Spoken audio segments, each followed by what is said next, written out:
दोस्तों आदाब अर्ज़ है, मैं अनीस अहमद खान हिंद वर्ष से आपसे मुखातिब हूँ। बीजेपी आजकल पूरे देश में मंदिरों की राजनीति कर रही है, वो तो आप देख ही है। अभी राम जन्मभूमि का मसला निपटा तो श्री कृष्ण मंदिर मथुरा में उसका विवाद शुरू करवा दिया और कोर्ट में केस डाल के। हिंदी बेल्ट में राम मंदिर का सहारा लेकर उन्होंने अपनी बैतरणी पार की थी और केंद्र में सरकार बना ली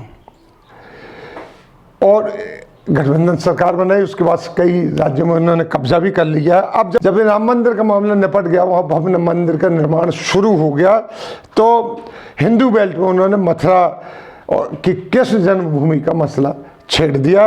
अब यही भाजपा इस सांप्रदायिकता की हवा, मंदिरों की हवा नॉर्थ ईस्ट में भी लेके जा रही है, वहाँ भी लेके जा रही है। आपको सुन के आश्चर्य होगा। त्रिपुरा में जहाँ भाजपा की फुल मेजॉरिटी की सरकार है, उन्होंने मिजोरम में, जो त्रिपुरा और मिजोरम की सीमा जाम्बुई हिल्स एक जगह पड़ती मिजोरम की और त्रिपुरा की सीमा पर जाम्बुई हिल्स, वहाँ के फुल डोंगसैन गांव में उन्होंने एक शिव मंदिर बनाने की, एक चोटी के ऊपर हिल के ऊपर, जाम्बुई हिल के ऊपर शिव मंदिर बनाने की क्रिया शुरू की, जिसके ऊपर हंगामा हो गया।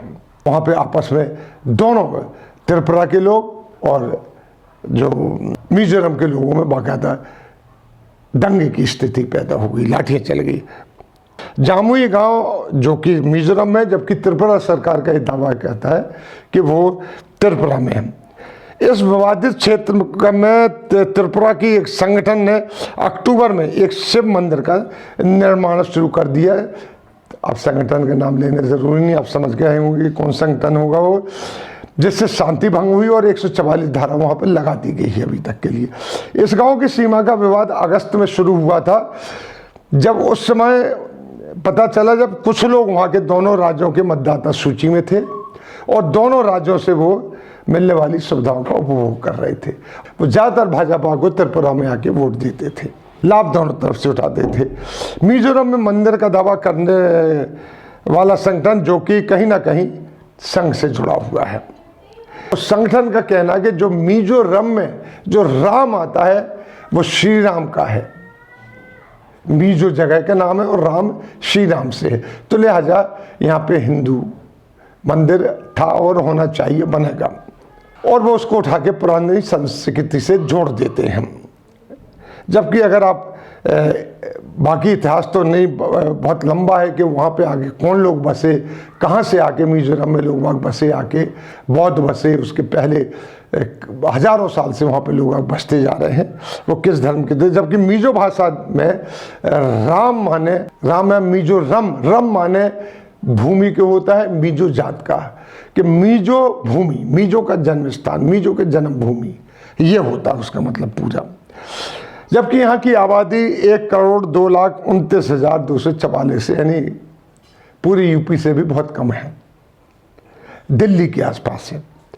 इसमें 87%, अब देखिए ये दावा करते हैं वहाँ हिंदू संस्कृति का, लेकिन अब देखिए इसकी जो क्रोनोलॉजी, इसकी जो जनसंख्या, उससे हिसाब लगाइए कि इसमें 87% जो है, 87% ईसाई हैं, 8.5% बौद्ध हैं और 2.5% ही हिंदू हैं और 1.3% मुस्लिम, 3000 सिख, बौद्ध, माफ कीजिए सिख, जैन और दूसरी जातियाँ हैं इसमें। और ये सारे के सारे जो है कबायली हैं, कबायली उससे ताल्लुक़ रखते हैं। यहाँ पर बीजेपी ना सिर्फ मिजोरम में एक सीट जीत के आई है, उसके बाद वो जाके जो वहाँ की सत्तारूढ़ पार्टी में मिल गई। वो सत्तारूढ़ पार्टी कांग्रेस से टूट के आई थी, जिसने चुनाव लड़ा था, कांग्रेस से अलग होकर आई थी, और वहाँ भी इन्होंने कह दिया कि हमने नॉर्थ ईस्ट को भगवा कर दिया, सिर्फ एक सीट जीत के आई है। बाद में कांग्रेस से जो सत्ता में है, मिजो नेशनल फ्रंट कांग्रेस से टूट के आई थी, उसके साथ अपनी एक सीट को उन्होंने विलय कर दिया, विलय नहीं, उसके साथ गठबंधन किया और अब बीजेपी कहती है कि मिजोरम में भी हमारी सत्ता है। त्रिपुरा मिजोरम के जो बॉर्डर है वो डिस्प्यूट, वो उसके साथ मंदिर निर्माण का क्लैश हुआ है, जिसपे जो ये डिस्प्यूटेड साइट है। वहीं वहाँ के कई स्टेट हैं जो नॉर्थ ईस्ट के, उनमें बॉर्डर डिस्प्यूट है जिसको अभी तक सुलझाया नहीं जा रहा, न ये सरकार उसकी कोशिश कर रही है। असम का जो मिजोरम से लगा हुआ 4 जिले हैं, जो भी आसाम नागरिक और मिजोरम के नागरिकों के बीच में वहाँ पर ज़बरदस्त दंगा होता रहता है, जिसमें मिजोरम के लगभग 8 लोग और असम के कम से कम 1 नागरिक मारा गया है। अभी तक झगड़ा असम के नागरिक द्वारा गश्त कर रही पुलिस के ऊपर, मिजो पुलिस के ऊपर पत्थर फेंकने से शुरू हुआ था, जो ये दंगा पहली बार हुआ था। वैसे नॉर्थ ईस्ट के कई राज्यों में सीमा विवाद है जो चल रहा है। असम और नागालैंड के बीच 500 किलोमीटर क्षेत्र को लेकर सीमा विवाद चल रहा है, जिसमें 1965 से अब तक सैकड़ों लोग मारे जा चुके हैं।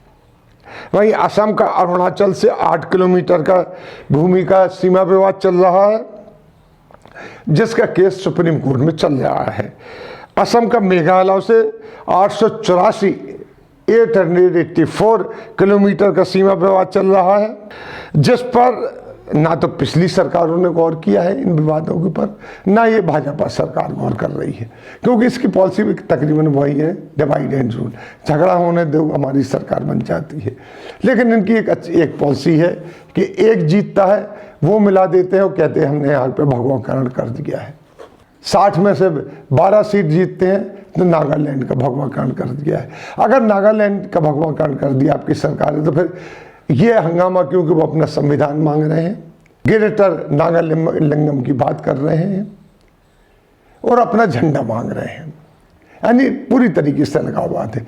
अब वो अलग होने की धमकी दे रहे हैं। क्यों? जिसकी संधि कह रहे थे मोदी जी, संधि की कर रहे हो गई है, लेकिन नहीं, एक एग्रीमेंट अभी तक हुआ है, संधि नहीं हुई है। इन्हीं सब बातों की गौर करने के लिए आपको छोड़े जा रहा हूँ कि मौजूदा सरकार झूठ बोल रही है या वो सरकारें झूठ बोल रही हैं। इसी के साथ हम आपसे लेते विदा। अगले अंक में फिर मुलाकात होगी, फिर नॉर्थ ईस्ट की कुछ खबरें आप तक पहुँचाई जाएंगी। तब तक के लिए दीजिए हमें इजाज़त।